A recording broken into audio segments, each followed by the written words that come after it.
Yun, magandang araw po sa inyo lahat. Welcome po sa panibagong reaction video dito sa Makapili TV. Ngayon ito ang pagkikwentuhan natin itong ginawang konsyerto sa loob ng palasyo ng Malacanang. So, nagkaroon po ng hindi mo masabing mini concert pero sabihin natin concert na lang. Wala nang mini or malaking concert pero concert pa rin. Concert is concert. So, nagkaroon po ng pa-concert itong si President Bongbong Marcos para sa mga medical workers po natin. So kasi siyempre sila yung mga dumanas ng hirap nung panahon ng pandemya. So sila talaga yung naging kayod kalabaw.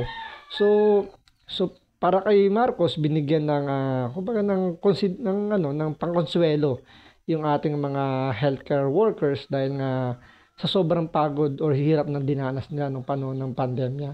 Pero siyempre, marami pa na nagkaroon ng negative comments patungkol dyan sa ginawang pa-concert ni Bongbong Marcos.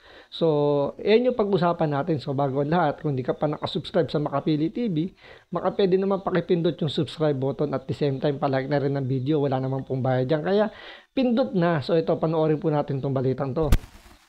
Kinwestiyon ng ilang grupo ang pagko-concert sa Malacanang para sa mga healthcare worker nitong weekend.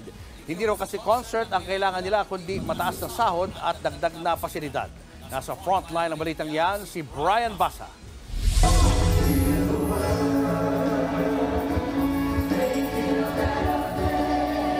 Iba't ibang pagtatanghal ang inihanda ng Malacanang para sa mga healthcare worker na galing sa iba't ibang bahagi ng bansa noong weekend.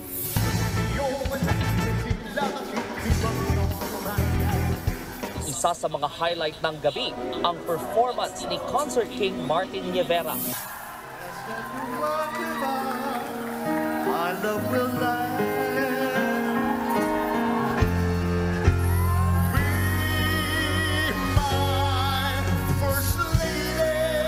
Kahit si Pangulong Bongbong Marcos napakanta, maging si First Lady Liza Araneta Marcos hinara na rin ng Concert King.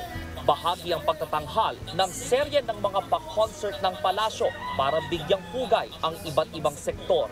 3 mobile primary care facilities na makakarating sa lahat. Sa gitna ng concert, inanunsyo ng Malacanang na may 83 mobile clinic na ipamamahagi sa iba't ibang lokal na pamahalaan. Meron daw itong x-ray at ultrasound machines at sari-saring gamit na pang-laboratory test. Unang nakatanggap ang mga lalawigan sa Central Luzon noong June 25. Pero para sa ilang healthcare workers, hindi concert ang solusyon sa mga problemang idinaraing nila. Mas mahalaga raw na tumaas ang sahod nila at dumami pa ang makukuhang regular health workers. So dito may punto kasi itong mga healthcare workers na to, yung pag-question sa concert. Kasi siyempre, una-una, ang tagal na po nilang hinihingi yung bayad nila. Kasi nung panahon ni Pangulong Duterte, so nangyari yan 2 years ago. So 2 taon bago umalis sa pwesto si Pangulong Duterte, hindi yan kaagad na i-release gawa ng, siyempre may mga kailangan requirements, may mga panuntunan na kailangang sundin. So 2 taon na uli nakalipas, hindi pa rin naibibigay sa mga healthcare workers yung kailang inaasam na bayad. So, natural, siyempre, ang magiging tanong diyan, bakit kailangan magpa-concert? Ang hinihingi nila yung bayad dun sa serbisyo nila nung panahon ng pandemic.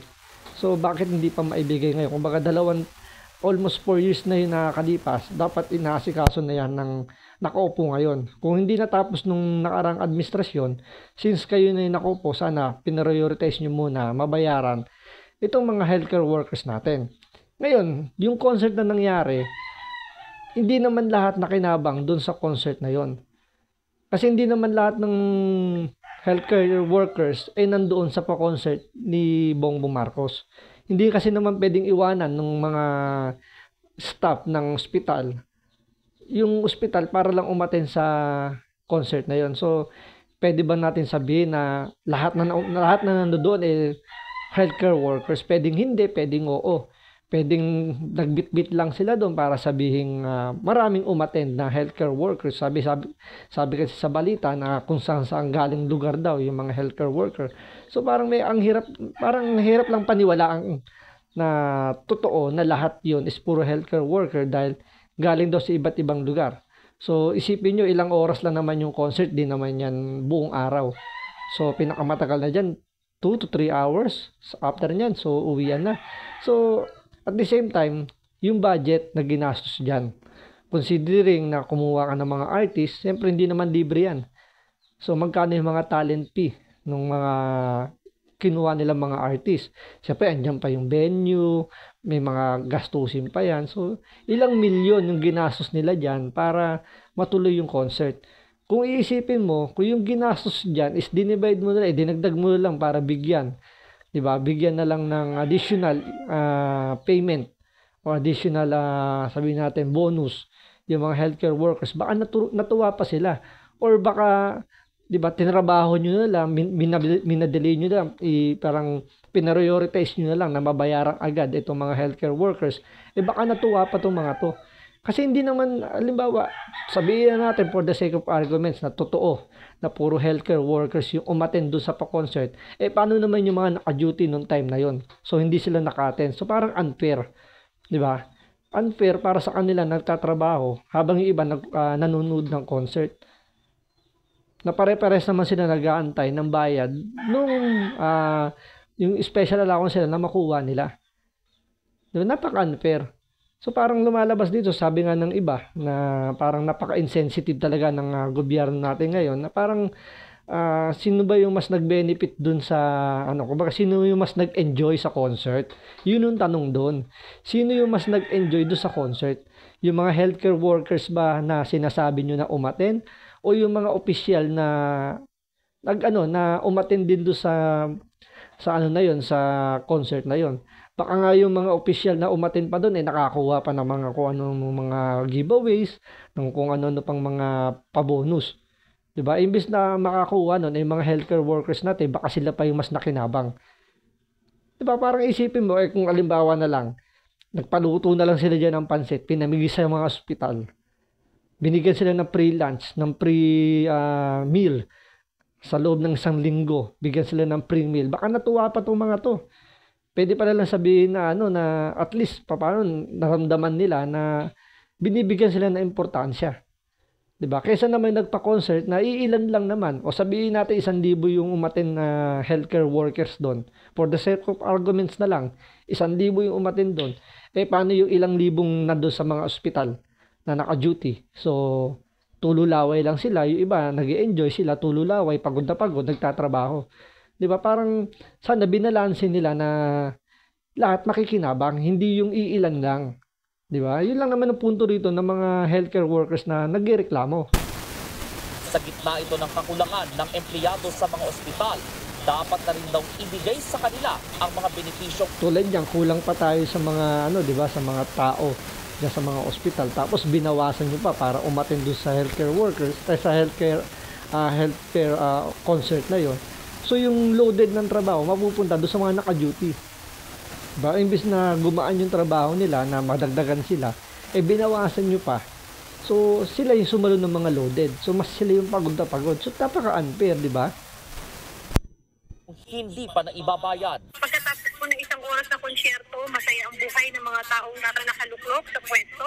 Samantala kami mga nagpapakahirap, mga manggagawang pangkalusugan, ay ito sagad na sagad ang trabaho.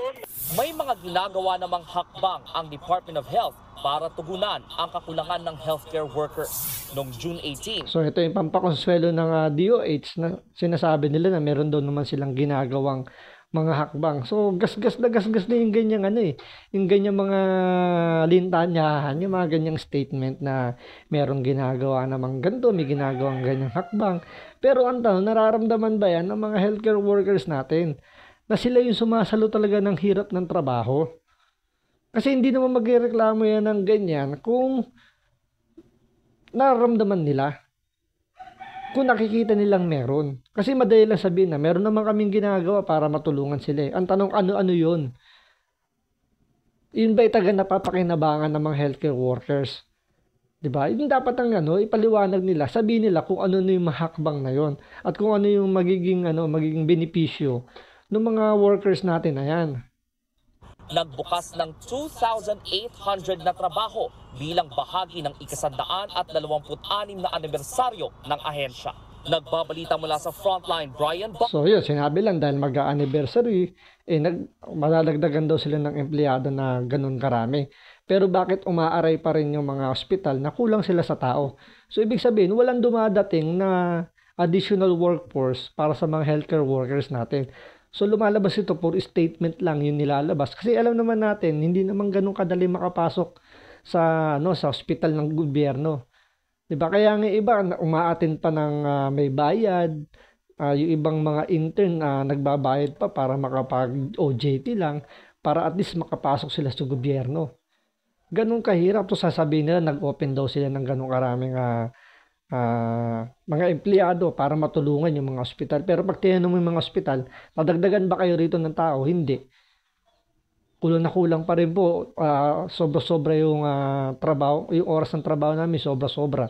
So, lumalabas, puro statement lang yung nilalabas nila rito na talagang hindi naman talaga makatotohanan. So, ano ba yung pinaglalaban lang naman dito ng mga healthcare workers natin dito? Mabayaran na sila.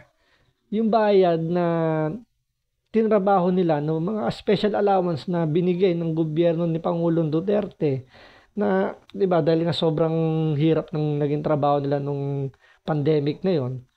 So, ngayon nila hinihingi na sana mabayaran na. So, hindi natapos si Pangulong Duterte.